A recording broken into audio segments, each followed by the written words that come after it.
Hello friends, today we will discuss about vaginal discharge. Vaginal discharge क्या होता है, क्यों होता है और इसमें कौन कौन से इन्वेस्टिगेशन कराए जाते हैं, इन सब की जानकारी के लिए देखते रहिए मेरा ये वीडियो एंड तक। तो वेजाइनल डिस्चार्ज क्या होता है? वेजाइना से होने वाले डिस्चार्ज को हम वेजाइनल डिस्चार्ज कहते हैं। वेजाइना के अंदर कुछ ग्लैंड्स होती हैं जो कि वेजाइना को लुब्रिकेट करके रखती हैं। ये वेजाइना के लिए बहुत ही एसेंशियल होती हैं, बहुत ही ज़रूरी होती हैं। वेजाइना के अंदर कुछ ऑर्गेनिज्म होते हैं, कुछ बैक्टीरिया होते हैं जो इन्फेक्शन से लड़ते हैं, और जब ये इन्फेक्शन से लड़ते हैं तो वेजाइना से कुछ सिक्रीशन निकलता है जो कि एबनॉर्मल टाइप का होता है। तो वेजाइना का जो इन्फेक्शन होता है वो सिर्फ इसी वजह से होता है कि ये ऑर्गेनिज्म जो है वो वीक हो जाते हैं। तो इन ऑर्गेनिज्म को ठीक रखने के लिए हमें कुछ चीज़ों का ध्यान रखना पड़ता है, जैसे कि हाइजीन मेंटेन करके रखना पड़ता है, और ये ऑर्गेनिज्म जो होते हैं हमारे वेजाइना के पीएच को मेंटेन करके रखते हैं। ठीक है, जिसे हम लैक्टोबैसिलस कहते हैं। लैक्टोबैसिलस ऑर्गेनिज्म जो होता है वो हमारे वेजाइना के पीएच को मेंटेन करके रखता है। जब ओव्यूलेशन के टाइम पे जब एग रिलीज होता है तो उस टाइम पे वेजाइना से कुछ डिस्चार्ज होता है जो कि नॉर्मल डिस्चार्ज होता है, जिसकी ना तो कोई स्मेल होती है, ना ही कोई इचिंग होती है इसमें, ना ही कोई किसी तरह का कोई कलर होता है।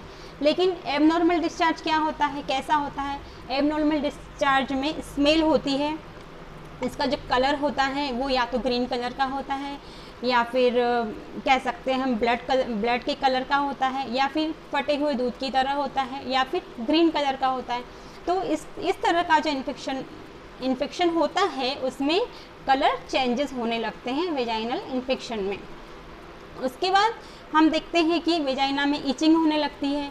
वेजाइना से जो डिस्चार्ज निकलता है वो इरिटेट करता है, मेंटली भी डिस्टर्ब करता है फीमेल को। तो वेजाइना में हम कुछ इन्वेस्टिगेशंस करवाते हैं। कुछ इन्वेस्टिगेशन ऐसे होते हैं जिनमें हम पता कर सकते हैं कि ये जो बैक्टीरिया हैं, वायरस हैं, क्या है, आखिर किस कारण से ये इन्फेक्शन हो रहा है, इसके कॉजेज़ कौन कौन से होते हैं। तो इसमें सबसे जो मोस्ट इम्पॉर्टेंट कॉज होता है वो होता है सेक्सुअली ट्रांसमिटेड डिसीज़, एसटीडी।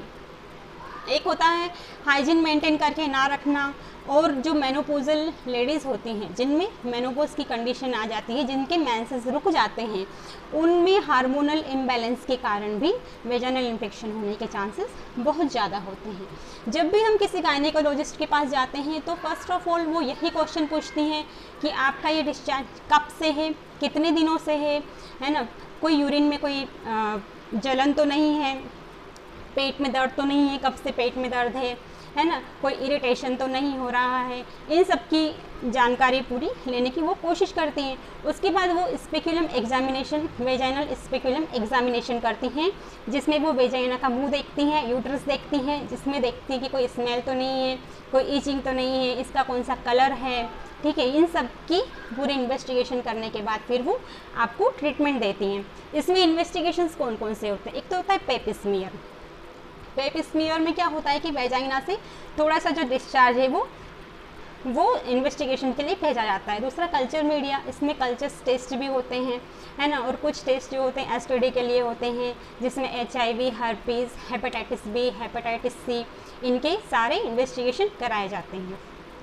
उसके बाद आमतौर से लोग पूछते हैं कि ड्यूरिंग प्रेगनेंसी के दौरान जो डिस्चार्ज होता है वो नॉर्मल होता है या एबनॉर्मल होता है। तो हम कह सकते हैं कि जो वेजाइना से जो प्रेगनेंसी के दौरान जो डिस्चार्ज होता है वो बिल्कुल नॉर्मल होता है, क्योंकि उस टाइम पे कुछ हार्मोन्स होते हैं जो सीक्रेट होते हैं, जिससे कि वेजाइनल डिस्चार्ज होना बहुत ही आम बात है, बहुत ही नॉर्मल है। तो इसमें कोई घबराने की ज़रूरत नहीं होती है।